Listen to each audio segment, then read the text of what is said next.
All right, good morning, guys. Sorry for the late post here. The past couple of days, where I'm quarantining with my family, there is a Marine airfield right next to our house, like literally 2 miles away, and they have been doing, takeoffs and touch and goes and stuff like that, and it shakes the whole house, and it's really, really loud. So I have not filmed videos the past couple of days, but and if you hear another one, they've been going this morning, but I figured, you know what, let's just see if we can find a little gap in between them. So if you hear it and I pause and you hear some crazy noise, that's what's happening. We'll just go with it. But exponential growth. So this is a really applicable lesson to the real world and something that we're seeing with the coronavirus right now, the exponential growth of cases. Like 60 days ago, there was 2 cases. And then like 30 days ago, there was 70 cases or something like that, and then now there's like hundreds of thousands of cases in the United States, which is really, really crazy that it increases that fast. So that's exponential growth, and you'll see that here as well.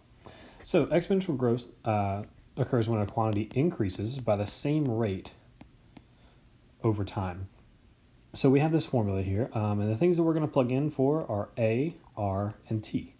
A would be the initial or original amount. In other words, that's what you start out with.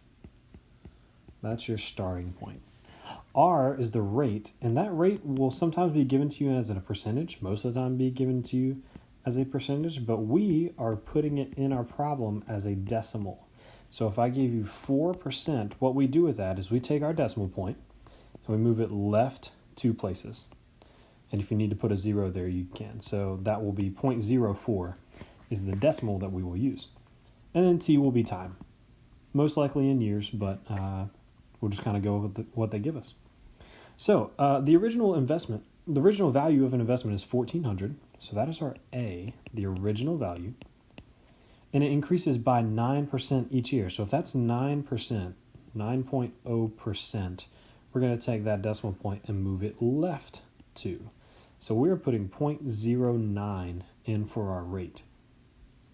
Write an exponential growth function to model this situation. So that's the first thing we'll do. We'll write out that function, and it will be 1,400, which is our A, 1 plus 0.09, and we'll raise that to the T power. So that T is our time.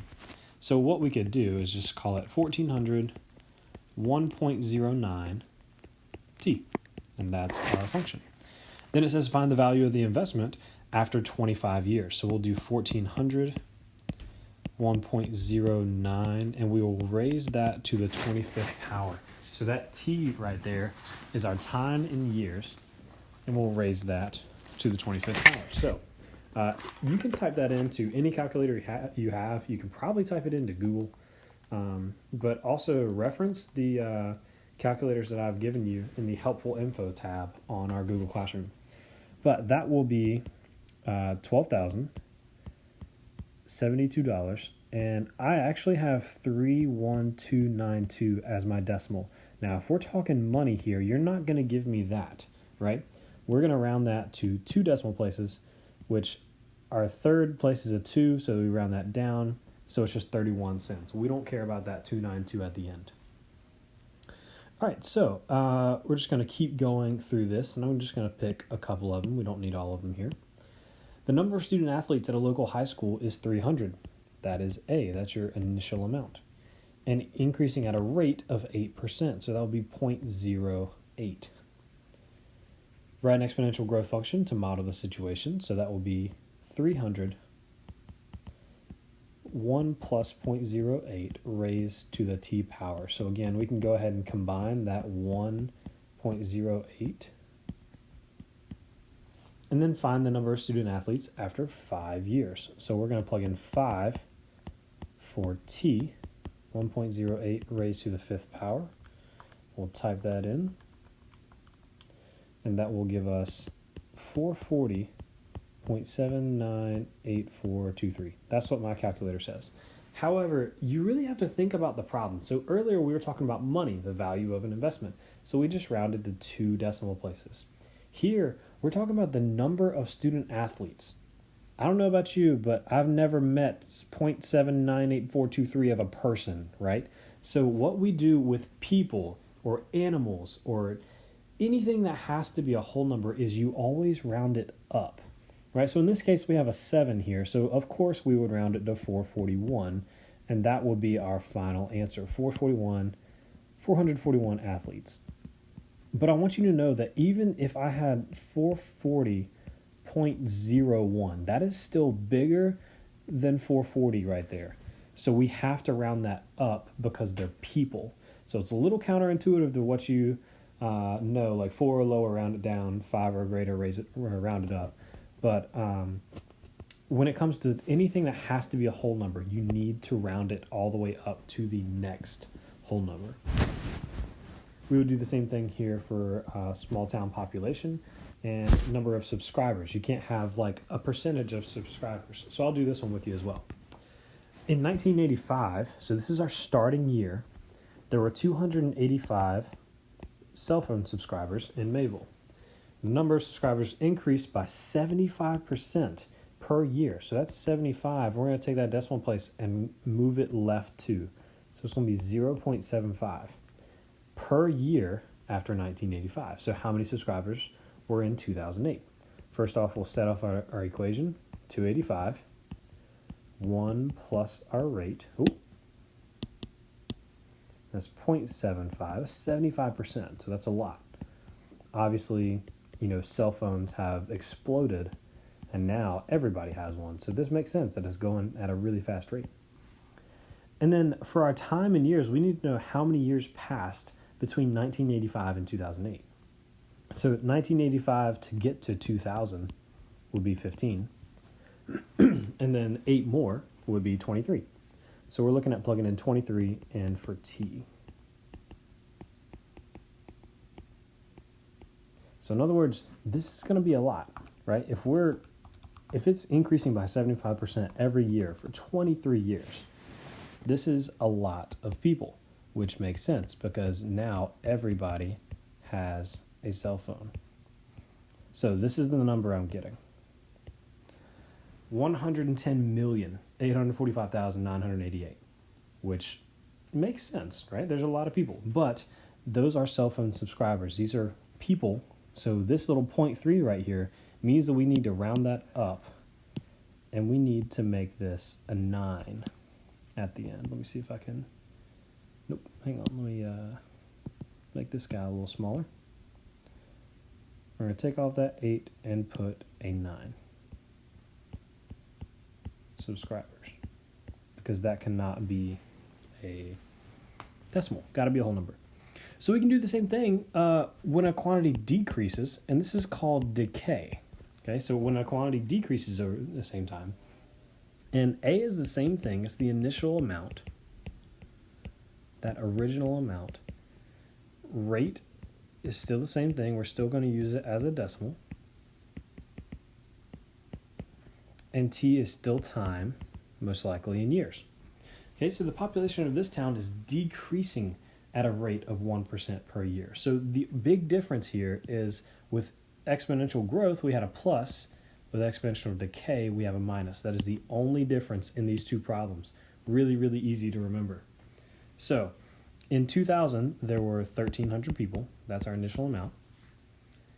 They were decreasing at a rate of 1% per year. And we need to find the population in 2008. So our time is going to be 8 years. So we'll set up our equation, 1,300, 1, and now instead of plus, we're doing a minus, right? Minus 0.01. We're raising that to the 8th power. So, well, let's go ahead and do the equation without it first.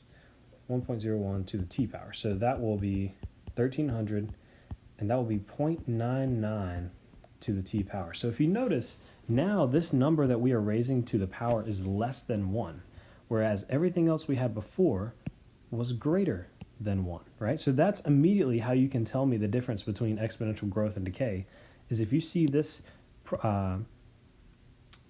value right here that we are raising to a power, that value, if it's greater than 1, you know it's growth. If it's less than 1, you know it's decay. So we will plug in 1,300 0.99, and we're plugging in 8 into this because it's been 8 years. So 1300.99 raised to the 8th power. So this number has to be smaller, right? We're decreasing, so it has to be smaller, and this will be 1199.568103. And again, this is population of a town, so we're talking people, so we are not going to have 0.568103 of a person. We're going to erase that, and we're actually going to add 1 to this, so we really need to make this 1200. And anytime you round, you can say approximately 1200. You can do this little squiggly, which doesn't mean exactly, it means approximate. So a farmer buys a tractor for $50,000. That's our original amount. It depreciates at 10% per year. Write an exponential decay function to find the value in 7 years. So we will do 50,000, 1 minus 0.10, which is 10%, to the t power, and that will be 0.90 or 0.9, either way. And we will then plug in 7, so 50,000. You think about 10% every year. It's going down 10% every year for 7 years. Okay, so it's going to decrease by quite a bit. 0.9 raised to the 7th? Yeah, 7 years. So this will now be 23,914,845, which we will round to 85 because this is money. So it's $23,914.85, which makes sense. I mean, a brand new tractor as opposed to a 7-year-old tractor, there's going to be a good amount of difference between that, right? So we'll do one more, specifically for the years, where they actually give you years. I just want you to make sure you recognize that. The population in Haywardsville is decreasing at a rate of 2.5% per year. So this is a tough rate as well. But we need 2.5%. And we're going to take this decimal point and move it left 2. So this one's going to look a little funky, but it's 0.025, right? We're just going into the thousandth place, 3 decimal places. So if the population in 2000 was 28,000, so that's our initial amount. What will be the expected population in 2015, which is 15 years later, so there is our time. So we will do 28,000, 1 minus our rate, which is 0.025, and we're raising that to the 15th power. You can type it in just like that into your calculator, and it will give you the answer. But I really want you guys to understand that 1 minus 0.025 gives you 0.975, which is smaller than 1, and which is a quick way to identify that this is exponential decay, not exponential growth. So in other words, we don't really know the rate of the coronavirus or exactly how it's spreading. We can't exactly put a rate on it, but we can make predictions. And in all of those predictions, the scientists are using this formula. I'm sure they have some other variables and stuff to add into it, but they're using this formula to determine how quickly this virus is spreading.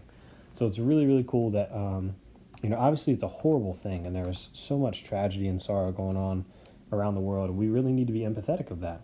But this is where math comes into play, and this projection and all of using these projections and data is how we can save lives and how we can really make sure that we handle this thing the way that we need to.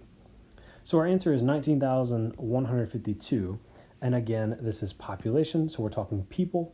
So we are not going to have a decimal. We're going to round this up to a 3. And this is perfect timing because I hear a jet coming, and I will go ahead and sign off. But I hope you guys have a great day. If you have any questions, feel free to email me.